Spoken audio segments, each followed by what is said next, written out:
चलो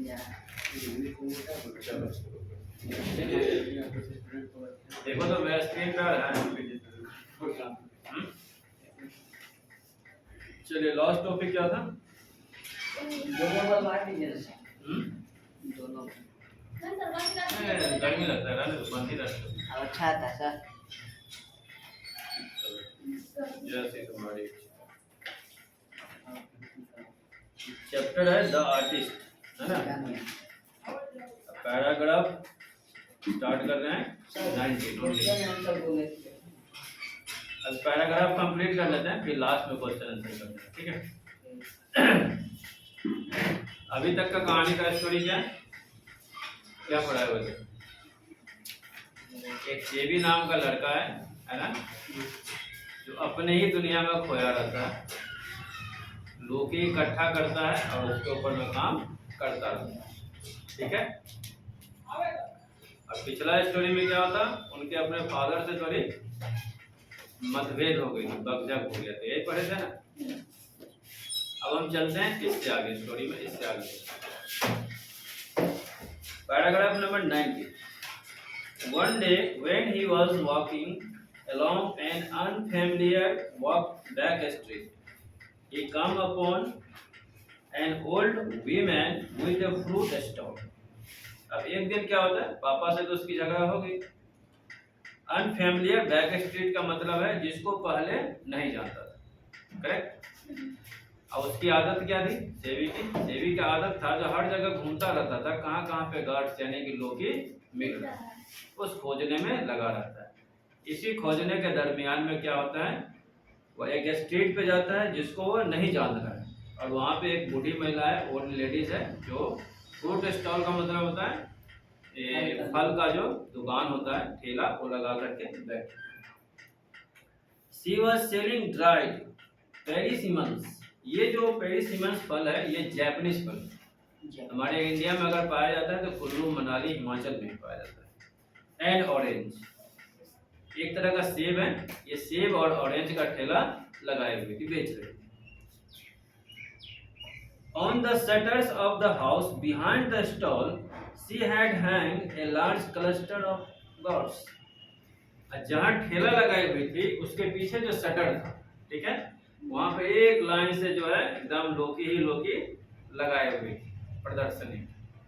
अब ये लड़का देखता रहता है, ओ एक नया चीज पे हम पहुंच गए, क्योंकि इसकी खोज क्या है, लौकी के ऊपर है, गॉड्स के ऊपर में। Paragraph number 20। Can I have look? अब सेवी कहता है, said सेवी and immediately ran behind the stall and began examining the gods. सेवी कहता है can I have a look, यानी उस बूढ़ी महिला से कहती है क्या मैं इसको देख सकता हूँ, और इतना कहते हुए क्या करता है, and immediately ran behind the stall and the began examines the gods, और इतना कहते हुए सीधा स्टॉल के पास पहुंच जाता है और देखने लगता है भाई कौन कौन तरह का जो है लौकी है, ये दादी मैया लगा करके यहाँ पे बैठी हुई है, ठीक है? Suddenly he caught sight of one which was about 5 inches long and at first sight looked quite commonplace. Something about it made Sevi's heart beat faster. इसमें जो ये लाइन है इसको अंडरलाइन कर लें, सडनली से लेकर के हार्ट बीट फास्टर तक, ये आपके एग्जाम में आपके इसको अंडरलाइन करें। सडनली से लेके पैराग्राफ के लास्ट तक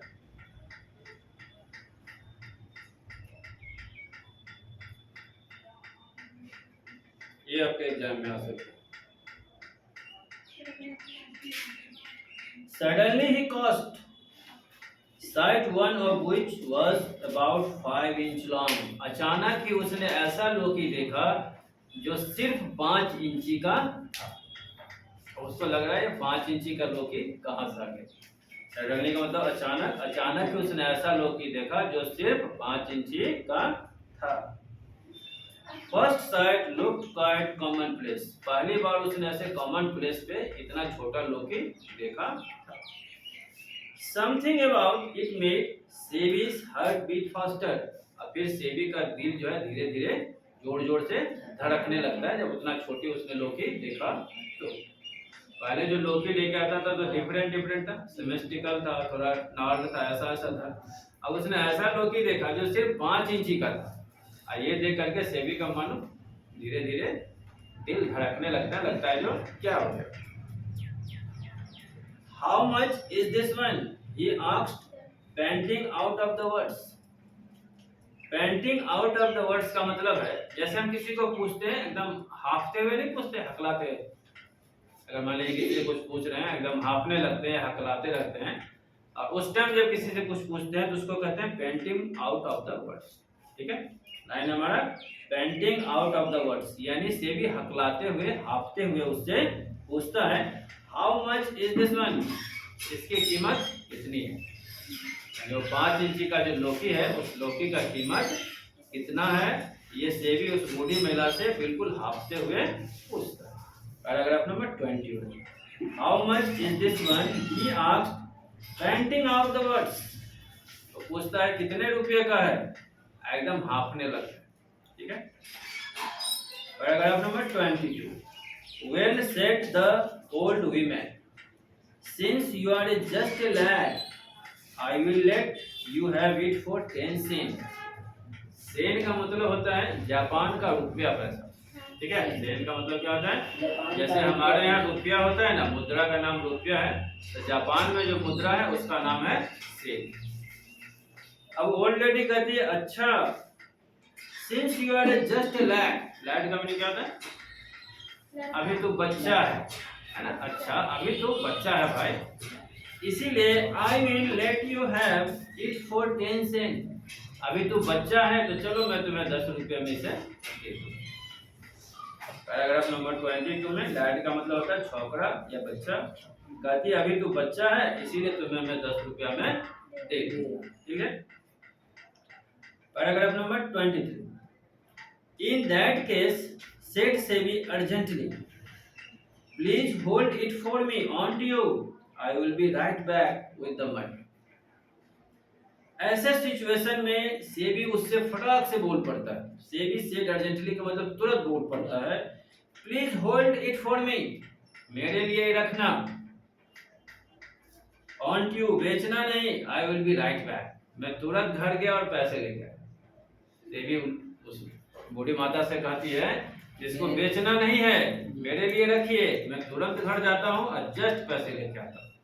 ठीक है, in that case said Sebi urgently, please hold it for me on you, I will be right back with the money. मैं घर जाता हूँ तुरंत पैसा लेकर के आता हूँ, इसको बेचना नहीं है। इतना बात वो लेडी से कहता है। He dashed home and in no time at all was back at the stall. He bowed the god and looked at it home. He dashed home का मतलब एकदम तूफान की तरह गया। ठीक है, and in no time, थोड़ा भी समय नहीं लगाया, at all was back, एकदम बिल्कुल आया, and back at the stall, यानी तुरंत झट से घर गया, अब पैसा लगा फटाक से वापस आ गया। तो उसको पता था कोई दूसरा कस्टमर आया तो सेल कर देगी, और उसने बोला जो मैं घर जा रहा हूँ पैसे लेके आऊंगा तो मैं इसको सेल मत करना। इतने में एकदम इमीडिएटली घर जाता है और फिर तुरंत वापस आ जाता है। ये बाप लगा और उस लौकी को खरीद लेता है, एंड टुक इट होम, और उसे लेकर के घर चला जाता है। क्या लिख रहा है, व्हाट आर यू डूइंग। अगर क्लास में मन नहीं लगता तो क्लास से चले जाए प्लीज, मेरा टाइम वेस्ट करने के लिए नहीं आता। जिसको भी अच्छा न लगे चले जाए, मेरा वीडियो बन रहा है ना, इसी से मेरा काम हो जाएगा। क्लास में रहे, पूरा डिसिप्लिन में रहे ना, तो फिर जाए। ठीक है, paragraph number 25, from that time he was never separated from his new gods. उस समय वह उस गॉड को यानी लौकी को दूसरे से अलग नहीं कर पाया। इसका क्या मतलब, वो दूसरे को नहीं लेने दिया। वो जितना भी लौकी खरीद के लाता था सब घर ले जाता था। घर ले जाने के बाद सबके नोब्स काटते थे, ऊपर वाला पार्ट, फिर उसका सीड्स निकालता था, फिर चाय पत्ती का लेप लगाता था, फिर उसको जो है ताड़ी से, जो उसके पापा ड्रिंक पिया करते थे ताड़ी, उससे जो है पॉलिश किया करता था।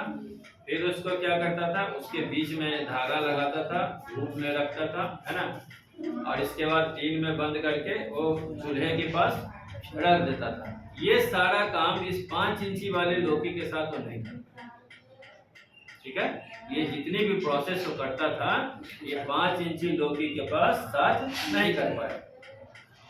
फ्रॉम दैट टाइम, उस समय he was never separated from his new God, उसने जो दूसरे जो लौकी था उसके साथ वो सेपरेट नहीं कर पाया, यानी जो काम उसके साथ करता था वो काम 5 इंची वाले लौकी के साथ नहीं कर पाया। He even took it along to school and used to polish it under his desk in the class. He even took, उसने उस 5 इंची लौकी को लिया, it along to school, और अपने स्कूल लेके गया, and used to polish, उसके ऊपर पॉलिश किया, it under his desk in class. वो क्लास टाइम में, पढ़ने के टाइम में लड़का क्या करता है, डेस्क के नीचे बैठ जाता है, अब उस लौकी को पॉलिश करना शुरू। He even took it, वह उसको लेता है, along to class and used to polish it under his desk in class time. वह अपना 5 इंची वाला लौकी ले लेता है, स्कूल जाता है और डेस्क के नीचे बैठ करके आराम से उसको क्रियाक्रम जो है उसका पॉलिश करता रहता है। It was not long before he was caused at this by one of the teachers. ज्यादा देर तक पॉलिश भी नहीं कर पाता था, ये भी समझे, उस पे वो ज्यादा काम भी नहीं कर पाता है, ज्यादा देर तक पॉलिश भी नहीं कर पाता है। He was caused, वो पकड़ा जाता है, at this by one of the teacher, एक टीचर के द्वारा वो पकड़ा जाता है। लड़का स्कूल जाता है, बेंच के नीचे बैठ जाता है, लौकी पे पॉलिश करता रहता है, लौकी लेके जाता है। हाँ, वही 5 इंची वाला लौकी। पहले जो लौकी लेके आता था तो घर में सारा प्रोसेस करता था, अब उसको इतना टाइम मिला नहीं, और 5 इंची का लौकी जो था उसके लिए बिल्कुल नया था, स्ट्रेंथ था, तो स्कूल लेके चला जाता है, डेस्क के नीचे बैठ करके उस पे अपना पॉलिश का काम कर रहा होता है। इतने में टीचर उसको देख लेते हैं, यानी पकड़ लेते हैं, ठीक है।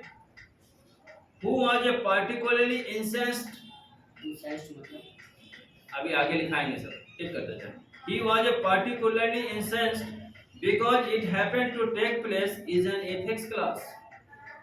वो जो टीचर होता है बहुत ही गुस्से में होता है। He was particularly incensed का मतलब बहुत ही गुस्सा, क्योंकि it happened to take place in ethics class. Ethics मतलब क्या होता है, जो हम लोग फिलॉसफी पढ़ाते हैं, है ना, विचारों का जो क्लास होता है, ये क्लास चल रहा है, दूसरा क्लास भी नहीं, मैथ वगैरह का भी क्लास नहीं, जहाँ पे विचार और दर्शन के क्लास चल रहे हैं, उसी क्लास में बेंच के नीचे बैठता है और वो पॉलिश करता रहता है। समझ गए बात को? Paragraph number 26। The teacher came from another part of the Japan and found it most offensive that the children should indulge in such effeminate fasting as collecting gods. इसमें एक वर्ड है इफेमिनेट। इफेमिनेट का मतलब होता है जिस लड़के की आदतें औरतों की तरह हो। इफेमिनेट का मतलब हुआ, बहुत सारे आपको ऐसे लोग मिलेंगे जिनकी आदतें महिलाओं से मिलती जुलती रहती है, ऐसी आदतें जो महिलाओं से मिलती जुलती रहती है। तो लौकी है और उसमें सब्जी बनाना, उस पर काम करना महिलाओं का ही काम है ना, पुरुषों का काम थोड़ी है। The teacher came from another part of the Japan. वो जो शिक्षक था इथिक्स का, वो जापान के किसी दूसरे जगह से आया हुआ था, लोकल उस हार्वर्ड टाउन से नहीं था। And found it most offensive, और बहुत ही बदमाश किस्म का जो है ना टीचर जो होते हैं ना, कोई पीटने वाले, एकदम हाथ पैर जो है आपका लाल कर देगा पीट के, पर्टिकुलर में किसी का नाम नहीं लेना चाहता हूँ, है ना, तो इस तरह का टीचर वो था।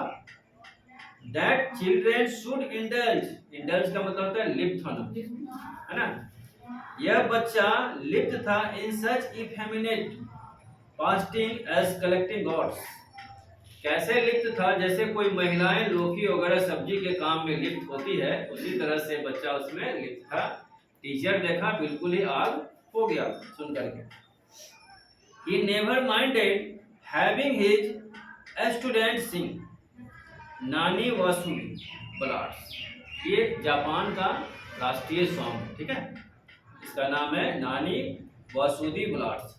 जैसे हम लोग का जनगण मन है ना, उनका ये राष्ट्रीय सॉन्ग, ठीक है। इसको लिखा है ना, नानी वासुदी बलाड्स, ये जापान का राष्ट्रीय सॉन्ग है। इसको अंडरलाइन करें। कहता है he never minding having his student sing. अगर कोई क्लास में बच्चा अपने देश की राष्ट्रीय गान गा रहा हो तो टीचर बिल्कुल माइंड नहीं करते हैं, बुरा नहीं मानते, ठीक है। However, recklessly, now when he found Sebi silently closing his guard, his voice trembled with fright. Fright का मतलब था क्रोध होना। लेकिन ये लड़का क्या कर रहा था? क्या कर रहा था ये? पॉलिश नहीं कर रहा था यार, तुम लोग भी सुनते नहीं हो क्या? Now when he found Sebi silently polishing his guard, वो चुपचाप आराम से उसके ऊपर में पॉलिश कर रहा था कि कोई टीचर इसको देखे नहीं, और उसका काम ही था लोकी को पॉलिश करना। His voice trembled with fear. इसका मतलब होता है वो जो टीचर था जोर जोर से एकदम लगा, एकदम पगला जाएगा, इतना गुस्सा उस लड़के पे करने लगा। नेक्स्ट है आपका 27। कहता क्या? You are an idiot is shouted. Teacher कहता है रे तो मां मूर्ख है, पागल है, ऐसे नहीं कहते हम लोग। You are an idiot is shouted. Teacher कहता है तुम बेवकूफ है, पागल है, दिमाग नहीं है तुमको। There is absolutely no future for a boy like you. तुम्हारे जैसे बच्चों का बिल्कुल ही कोई भविष्य नहीं। टीचर कहता है तुम्हारे जैसे बच्चों का बिल्कुल ही कोई भविष्य नहीं है। There's absolutely no future for a boy like you. तुम्हारे जैसे जो बच्चे हैं इनका कोई भविष्य नहीं है, तुम्हारा कुछ नहीं होने वाला, ऐसे कहते हैं ना teacher. Then and there he confiscated का मतलब होता है किसी चीज को जब्त कर लेना, ले लेना। Then and there he confiscated the guard on which Sebi had spent so many long hours of work. Sebi started straight ahead and did not cry. तब जाकर के जो शिक्षक होते हैं उसके जो गॉड्स यानी लोकी होता है उसको जब्त कर लेता है, अपने हाथ में ले लेता है। Then and there, तभी उसी समय, then and there का मतलब होता है तभी उसी समय he confiscated the gods on which Sebi had spent so many long hours. जिस पे सेबी काफी घंटा खर्च कर चुका है, यानी काफी काम कर चुका है। वो जो 5 इंची वाला जो लोकी है गार्ड उसके हाथ से ले लेते। SEBI start straight ahead and did not cry. SEBI चुपचाप उनके सामने खड़ा रहता है और कुछ भी नहीं बोलता है, चिल्लाता भी नहीं है, कुछ भी नहीं बोलता। Paragraph number 28। When he got home, Sebi's face was pale. pale का मतलब होता है चेहरे पर उदासी। चेहरे पे जो उदासी होता है ना, जिसे हम कहते हैं चेहरे पे 12 बजना, तो pale का मतलब होता है चेहरे पे उदासी।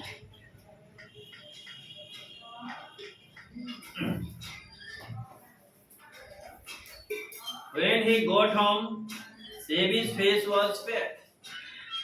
जब वो घर आया तो उसका चेहरा एकदम उतरा हुआ था, उदासी से भरा हुआ।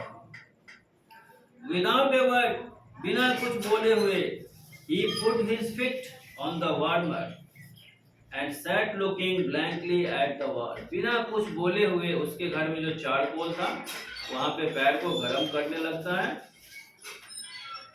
ठीक है। Looking blankly at the wall, और दीवार को चुपचाप देखता है। जब वो सेबी घर आता है तो बिल्कुल उदास होता है, चेहरे पे 12 बजे रहते हैं, एक शब्द घर में किसी से कुछ नहीं करता है, और आकर के बैठ जाता है चारकोल के पास और दीवार को देखते रहता है, पता नहीं आज क्या होने वाला है। उसको आशंका लग जाती है आज कुछ गड़बड़ होने वाला है। After a while the teacher arrived. कुछ देर के बाद टीचर उसके घर पे धड़ाम से पहुंच जाते हैं। आफ्टर व्हाइल का मतलब है कुछ देर के बाद। द टीचर अराइव्ड, टीचर जो टीचर उससे लोकी छीना रहता है, 5 इंची वाला लोकी लिया रहता है, वो टीचर कुछ देर के बाद उसके घर पे आराम से पहुंच जाता है। As Sevi's father was not yet home from the carpenter shop where he worked, the teacher directed his attack on Sevi's mother. इस लाइन को अंडरलाइन करें, कारपेंटर वाले। As Sevi's father was not yet home from the carpenter shop where he worked. आपके पास question आएगा सेवी के पिताजी कहाँ काम करते थे, तो कारपेंटर की दुकान में काम करते थे, करेक्ट। इसको अंडरलाइन कर ले जहां तक सेवीज मदर कर। क्वेश्चन बहुत बार पूछा गया कि सेवी के फादर्स कहाँ काम करते हैं, तो कारपेंटर की दुकान में काम करते हैं, just to be remember. As Sevi's father was not at home from the carpenter shop where he worked. सेवी के पिताजी जहाँ काम कर रहे थे उस टाइम वो घर पे नहीं थे, यानी अपने काम पे। घर पे कौन था, सेवी का मम्मी। सेवी की मम्मी घर पे थी और सेवी के पिताजी उस कारपेंटर की दुकान पे काम कर रहे थे, इसका मतलब वो घर पे बिल्कुल ही नहीं, correct. Paragraph number 30। This sort of thing is the responsibility of the family, he said in the stern voice. Stern voice का मतलब है बहुत जोर से कहना, गुस्से में कहना, है ना, बकवास की तरह कहना। और कहते क्या है, This sort of thing is the responsibility of the family. इस तरह की जो कुछ भी बातें होती है इसका जिम्मेदारी परिवार का होता है, क्लास करने में। टीचर समझाते उसके मम्मी को, ये जो तुम्हारा बेटा लौकी लेने के घूमता रहता है इसके ऊपर ध्यान नहीं देते हो। इस तरह का जो भी एक्टिविटीज है, this is responsible to the their family, उसका परिवार जिम्मेदार है, स्कूल प्रशासन और कॉलेज प्रशासन इसके लिए जिम्मेदार नहीं होता है, correct. This sort of the thing is the responsibility of the family, he said in a stern voice. एकदम गुस्से में ये बात वो टीचर कहता है। It is the duty of your parents to say that such things don't happen. कहते हैं ये आपकी ड्यूटी बनती है, उसकी मम्मी कहता है इट्स इज योर ड्यूटी, ये आपकी ड्यूटी बनती है। क्या बनती है, कि अपने बच्चों की देख रेख करें, टीचर को परेशान ना करें, ठीक है। It is the duty of your parents, ये पेरेंट्स की ड्यूटी है, टू सी, देखना, that such things do not happen.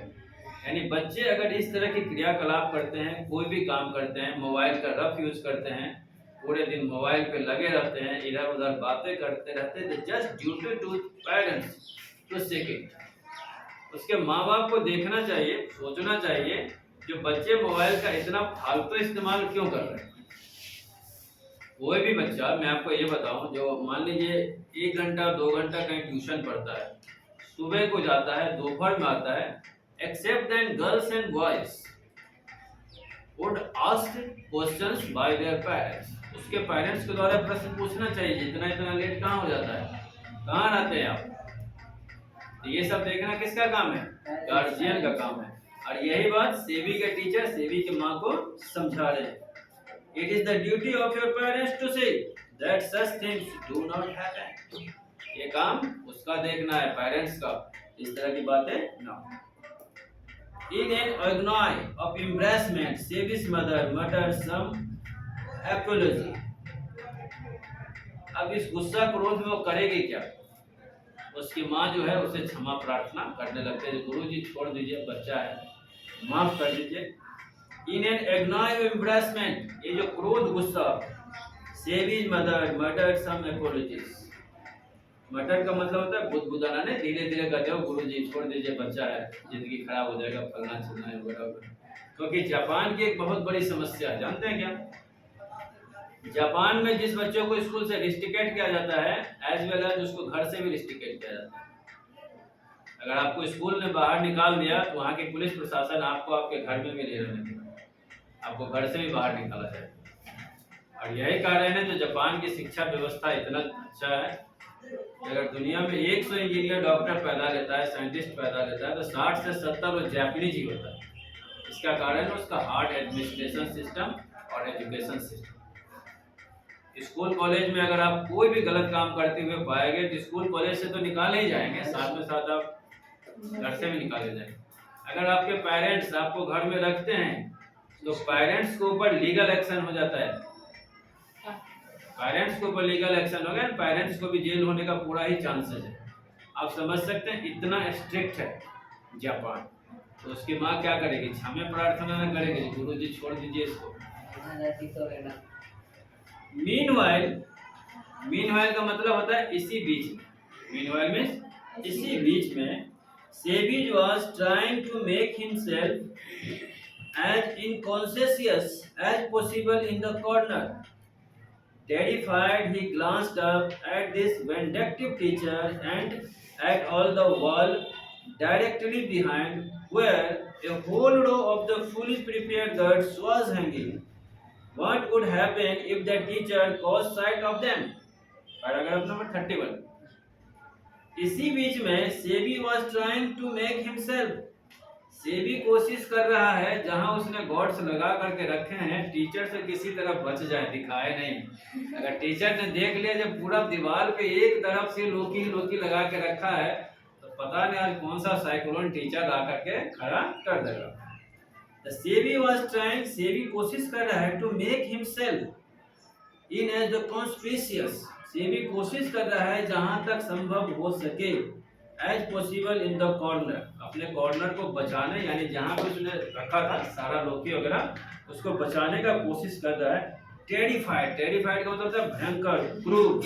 He glanced up at the vindictive teacher, vindictive teacher का मतलब है ऐसा टीचर जो आपको सजा देगा, है ना, उससे बचाने के लिए।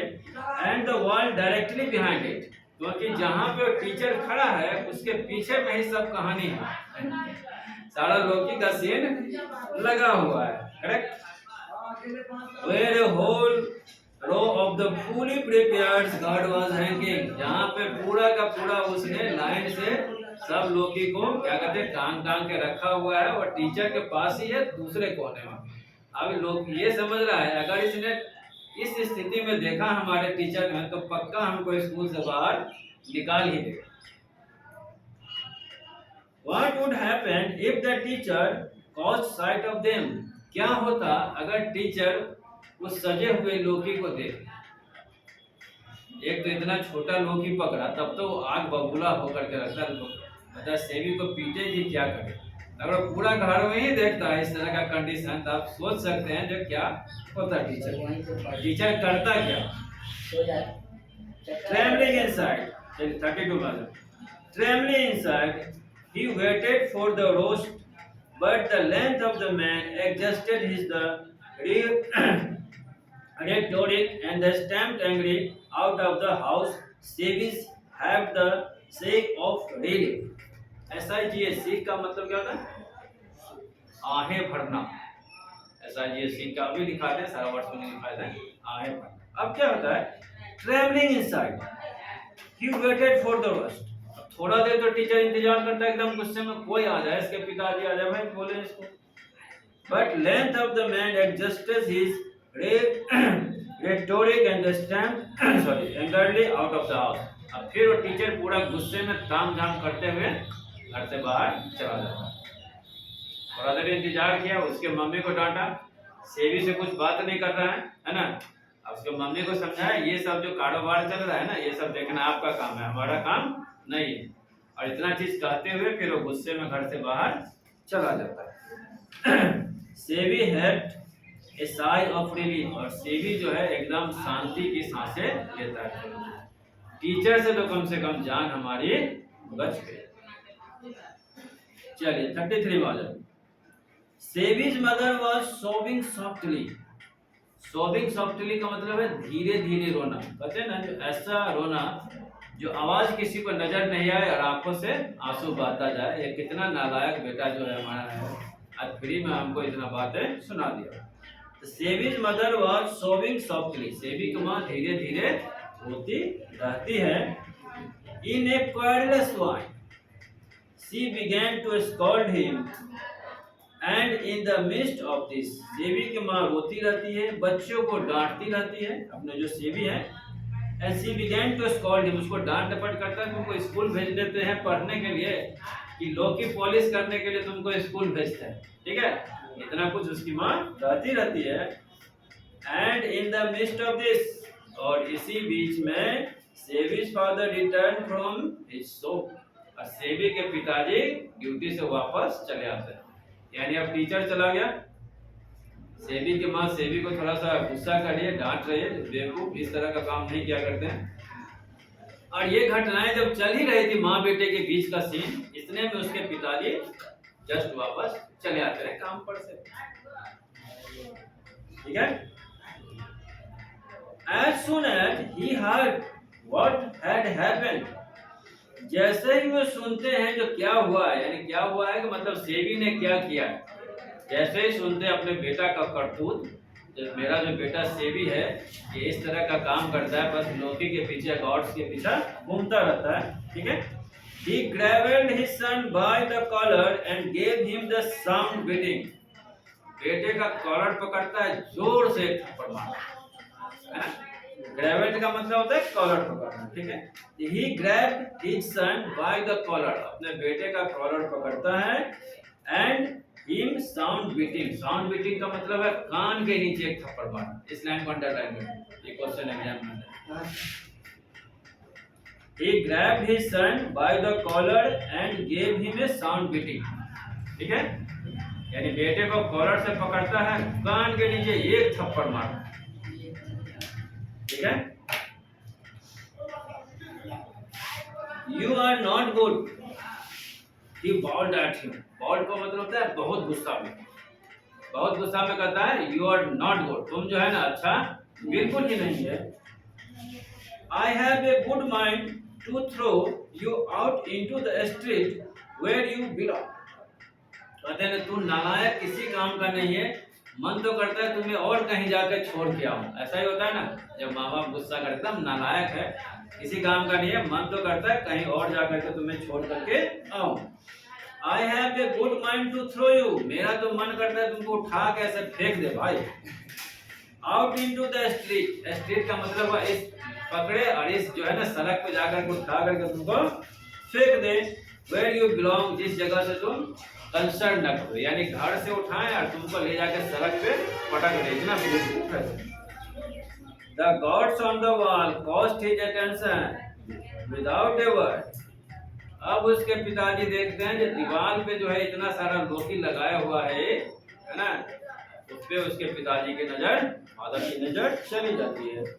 The gods on the wall caught his attention, जब नजर जाती है without a word, बिना कुछ कहे हुए उसके पिताजी, he fetched his hammer, savagely stamped them to pieces, one after the other. Sebi turned pale but said nothing. बिना कुछ कहे हुए उसके पिताजी हथौड़ा लेकर के आते हैं और एक एक लोकी को तोड़ फोड़ के बराबर कर देते हैं। ठीक है।